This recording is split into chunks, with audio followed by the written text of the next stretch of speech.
Hello and welcome to the Feck It Fun, Fabulous and Free Eating Disorder Recovery podcast. I'm Helly and I'm here to provide regular bursts of information and inspiration, some neuroscience applicable to eating disorder recovery, perhaps a few rants, but otherwise lots of positivity with a bit of a feck it attitude, some fun and a sprinkling of fabulousness to help everyone find freedom in recovery. Hi everybody and welcome to the Feck It Fun, Fabulous and Free Eating Disorder Recovery podcast. It's another beautiful day here in the UK and I hope it's as lovely wherever you are in the world. In today's episode, I want to talk a little bit about how in recovery it can really help to take an environmental survey, if you like, of all the things that you see, notice or hear in your day-to-day life. Possibly even down to the people you spend time with, to make sure that your environment is set up to stimulate you into recovery positive directions and away from the old disordered brain pathways and habits that your brain is so used to following. So any habit that we have in life becomes a habit when it's triggered off in our brain, no longer requiring conscious effort on our part. As our brain has followed that path so many times now, it just takes us there automatically so that the conscious part of your brain is free to focus on and think about other things. So it's helpful for your brain to put behaviours and thoughts into those habitual pathways so that it frees up space to focus on other things in life. And any habit that we have in our lives will be triggered off by something. And often that something is something in our immediate environment. For example, using non-eating disorder examples, you might automatically feed the cat because it's something that you always do first thing in the morning when you see the empty cat bowl. You don't think about it, you just do it because you've been doing it at that time of day on seeing that empty bowl for a long time now. Or perhaps you might have a friend who you meet in a coffee shop once a week, and you both go and sit in the same seats automatically because that's where you have always sat and it's now habitual to do so for both of you because you are in that particular coffee shop and those seats are available. There's no longer any conscious thought involved in where you're going to go and sit. So in all types of ways, our environment triggers our habits, which can be thoughts or behaviours. And that's why in eating disorders, people talk about triggers a lot, as there can be something that happens in their environment that their brain has recognised as an automatic and unconscious trigger for a certain disordered habit or pattern, and they've followed that disordered habit or pattern before they even realise they'd done so because of that particular trigger. But I am going to put in the caveat here to say that you feel triggered in eating disorder recovery is something that's different. If you are feeling triggered but you haven't actually been triggered yet to go through with the disordered behaviour, then you have that conscious awareness of that trigger and you can still choose not to follow the disordered pathway. A genuine trigger for a habit is so automatic that there is no conscious awareness involved until perhaps it's too late. Although again, if you have been triggered into a disordered habit and then realise after, so for example, making the automatic restrictive choice in your food decision, as soon as you become consciously aware that that's what you've done, you can still divert back to the recovery-focused options again. It's never too late. But all this little introduction is to say that things in your environment can and will be automatically triggering your disordered behaviours, your disordered food choices and thought patterns. And so in recovery, it can make a huge difference to how successful you are with your recovery if you can look at your environment and work out what's triggering the disordered pathways to fire up into action in your brain. Then you do all you can to remove those triggers from your environment. Because at the end of the day, recovery is hard enough as it is, and neural rewiring is incredibly hard work. So you need to do everything you can to allow it to be easier for your brain and ultimately for yourself to get through these tough times by making those environmental adjustments so that the things you see and hear each day and the people around you all prompt you into necessary recovery positive thoughts and action. So what exactly can you do to ensure that your environment supports you to rewire in your eating disorder recovery? What can you do in your environment so that it triggers you to take the recovery positive behaviours or thoughts? Well, first of all, and perhaps one of the most obvious, is to fill your house with lots of food. And I am talking about calorie-dense, yummy foods here too. Get rid of your old restrictive safe foods. Fill your house with the delicious, recovery-positive foods that you know you want to eat. And if you've got them in the house, you have no excuses not to push yourself to eat them and to keep eating them. And if you've got rid of your old safe foods, you can't be triggered into immediately going for what feels safe and what feels habitual and right to you.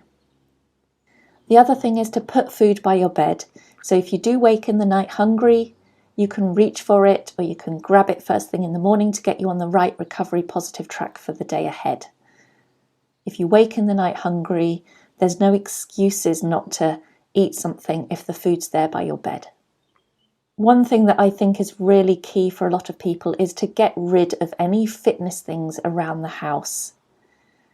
Give away, or at the very least hide things like trainers or sports clothes, fitness equipment if you've got it, anything that's likely to tempt you automatically into engaging in those old movement or exercise compulsions.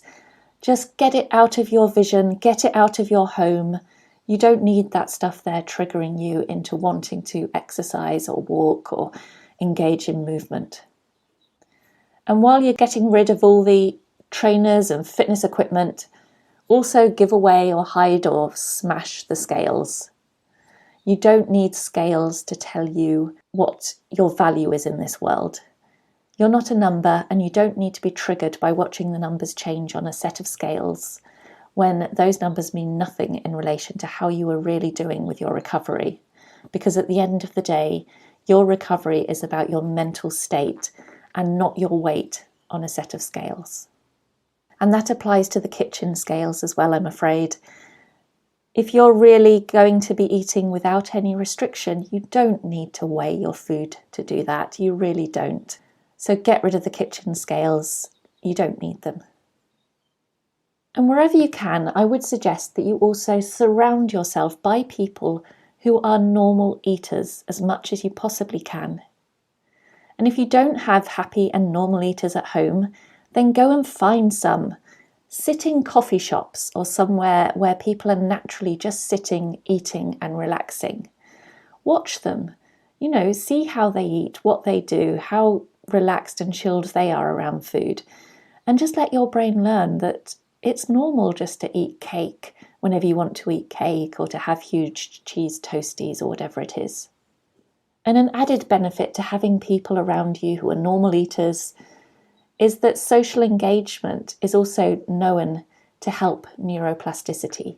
So you get a double hit of things that are going to help you with your recovery there.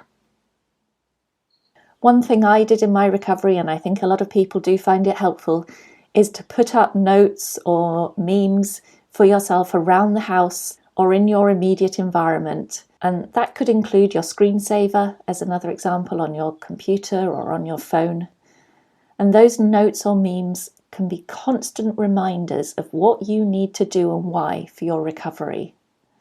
And make sure that they are personal and meaningful to you, so they really do speak to you when you're in that highly agitated, highly anxious state, and might just help then for you to notice them and motivate you when you are really doubting yourself in terms of your recovery. And the other thing I think that is really recovery positive to do is to turn part of your house, maybe in your lounge, maybe your bedroom, anywhere you can find a bit of sacred space, and turn it into a nest that's inviting and cozy. Imagine that you're a little animal that's going to be hibernating, You're going to be tucking yourself up somewhere to relax that's cosy and warm, where you can squirrel yourself away lots and lots of food, and you can curl up in there. So build yourself a little nest that's, as I say, inviting and cosy, as a sacred and calming space to relax and hunker down with food, and maybe, perhaps a bit of good old Netflix or other streaming services are, of course, available. And if you're into social media, which I know a lot of you are, just clear out your social media accounts so that you're not following people who are fitness or dieting influencers, or people who are just plain triggering or disordered in their content. You know who they are. You know what's upsetting you when you see it.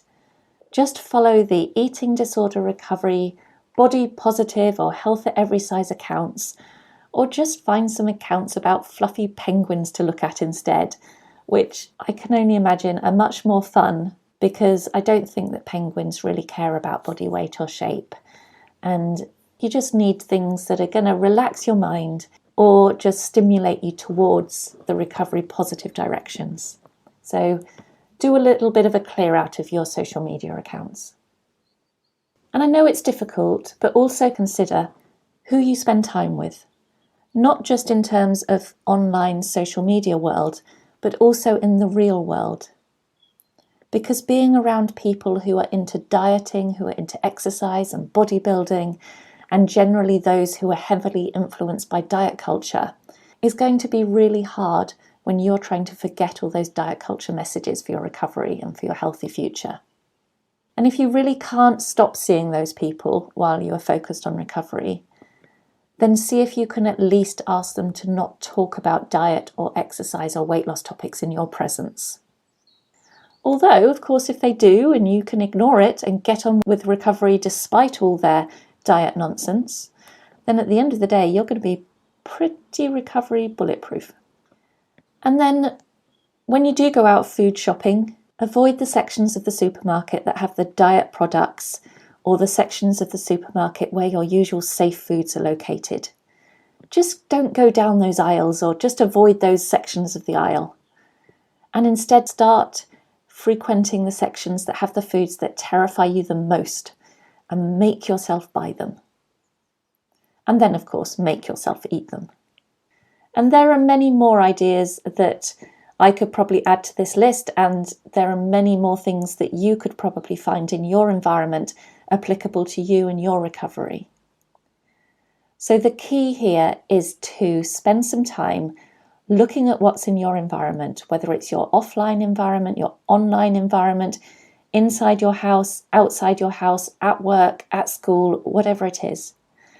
Take a good environmental survey for yourself and make changes to ensure everything is really set up to optimize your best chances to choose the recovery positive behaviors and foods each and every time. And then just go and do it. Get into recovery, be in recovery, stay in recovery.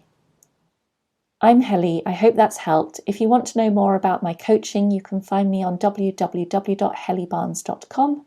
And otherwise, I'll speak to you soon. Thank you for listening to the Feck It Fun, Fabulous and Free Eating Disorder Recovery podcast. Don't forget, eating disorder recovery doesn't have to be boring and doesn't have to be serious.